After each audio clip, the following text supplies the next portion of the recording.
Assalamualaikum warahmatullahi wabarakatuh. Saya Nur Puji Rahayu, absen 32 dari kelompok 7. Pada kelompok kami membahas tentang graf berarah. Kemudian materi yang akan saya bahas sendiri adalah isomorfis dalam graf berarah. Dalam geometri, dua gambar disebut kongruen jika keduanya memiliki sifat-sifat geometri yang sama. Nah, dengan cara yang sama pula, dua graf disebut isomorfis jika keduanya menunjukkan bentuk yang sama.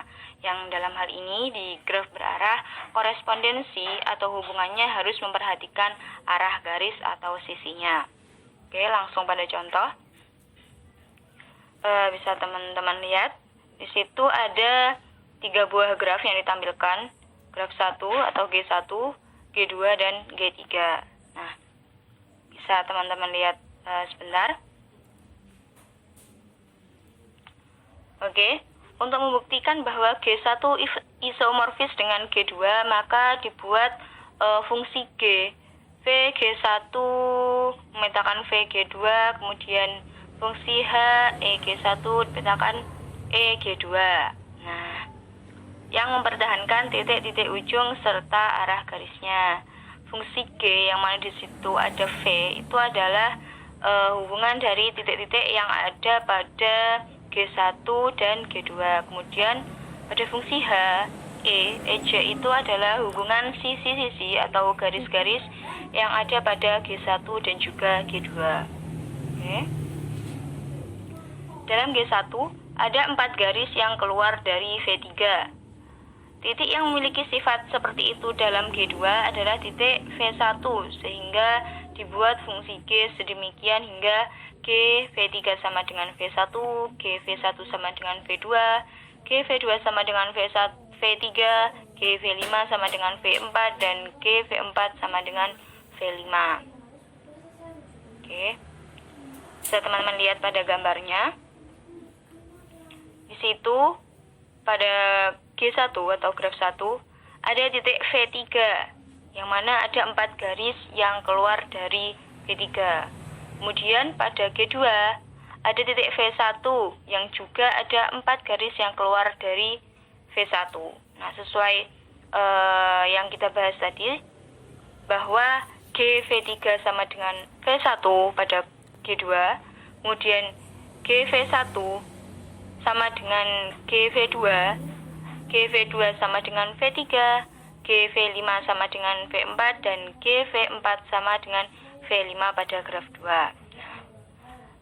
Fungsi G sudah dibuat. Selanjutnya, fungsi H adalah sebagai berikut. Nah, tadi diketahui bahwa fungsi H itu adalah hubungan dari sisi-sisi atau garis-garis yang ada pada kedua graf tersebut. Nah, di sini ada H V1 V2 sama dengan V2 V3, H V2 V5 sama dengan V3 V4, dan seterusnya. Bisa teman-teman baca sendiri nanti.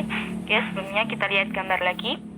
Nah, sisi garis yang menghubungkan dari V1 V2 pada G1 itu dimintakan sama dengan garis V2 V3 yang ada pada G2.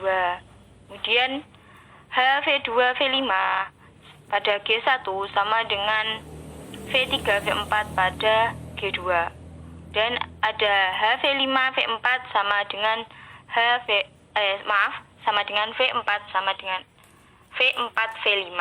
Kemudian H V4 V1 pada G1 sama dengan V5 V2 pada G2.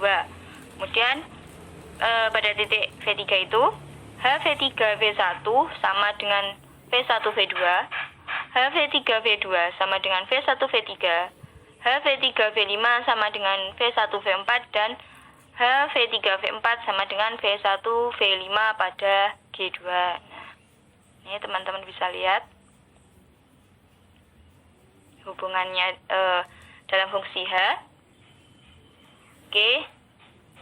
Jadi karena fungsi G dan H dapat dibuat, maka dapat disimpulkan bahwa G1 isomorfis dengan G2. Ya, seperti itu. Selanjutnya akan dibuktikan bahwa G3 tidak isomorfis dengan G1. Nah, dalam G3 ada garis V1 V4 dan V4 V1.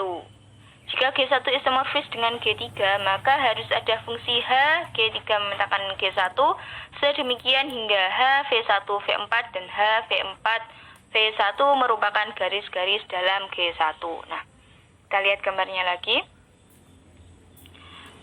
Pada graf 3 atau G3, ada titik atau vertex yang memiliki sisi ganda, yaitu V1, V4, V2, dan V5, bahkan V3 juga. Nah, untuk V1 coba kita lihat, di situ ada sisi ganda, yaitu sisi dari V1 ke V4 dan juga V4 ke V1. Sedangkan pada graf 1 atau G1 tidak ada vertex yang memiliki sisi ganda. Nah, bisa dilihat bahwa V1, V2 hanya memiliki satu sisi, V2, V4, V5 juga seperti itu. Nah, maaf. Dengan kata lain, ada titik VI dan VJ dalam GI sedemikian hingga ada garis dari VI ke VJ dan dari VJ ke VI. Nah, namun dalam G1 tadi tidak ada garis yang seperti itu atau titik yang memiliki sisi ganda, sehingga G3 tidak isomorfis dengan G1. Seperti itu.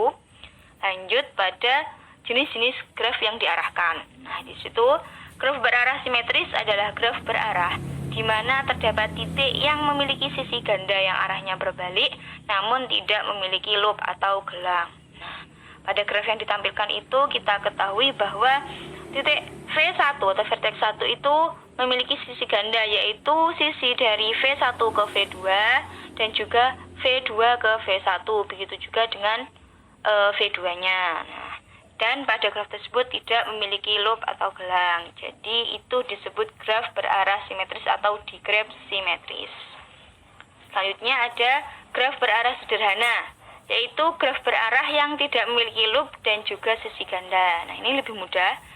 Intinya grafnya tidak punya loop dan tidak ada titik yang memiliki sisi ganda. Jadi hanya memiliki satu sisi atau satu hubungan antara dua titik. Nah, seperti pada grafnya itu V1 ke V2, V1 ke V3, dan V3 ke V4. Oke, selanjutnya graf berarah lengkap adalah graf berarah sederhana di mana setiap pasangan simpul disatukan oleh pasangan panah berarah simetris. Yang mana setiap titiknya nanti memiliki derajat yang sama. Nah, ini bisa dikatakan adalah pengembangan dari graf berarah sederhana gitu ya. Tapi dari tiap sudutnya nanti, tiap titiknya nanti derajatnya lebih besar sesuai titik yang ada. Nah, di situ kita ketahui bahwa V1 memiliki 6 sisi yang berhubungan dengan V1. Nah, untuk sisi atau garis yang ada panah merahnya itu adalah garis yang keluar dari V1 dan yang berpanah biru adalah garis yang menuju V1. Nah, jadi ada 6 hubungan. Pada V2 juga seperti itu, ada 6 garis yang berhubungan dengan V2. Pada V3 juga sama, ada 6 garis yang berhubungan. Dan V4 pun juga sama, ada 6 garis yang berhubungan, baik itu keluar maupun masuk, yaitu sama-sama 3 garis keluar dan 3 garis menuju titik tersebut. Jadi setiap titik memiliki derajat yang sama, yaitu 6. Oke, mungkin cukup itu materi yang dapat saya sampaikan. Tentunya masih banyak kekurangan pada materi saya. Kritik saran teman-teman sangat saya harapkan. Terima kasih yang sudah menonton video ini. Terima kasih sudah mau belajar bersama saya. Saya akhiri. Wassalamualaikum warahmatullahi wabarakatuh.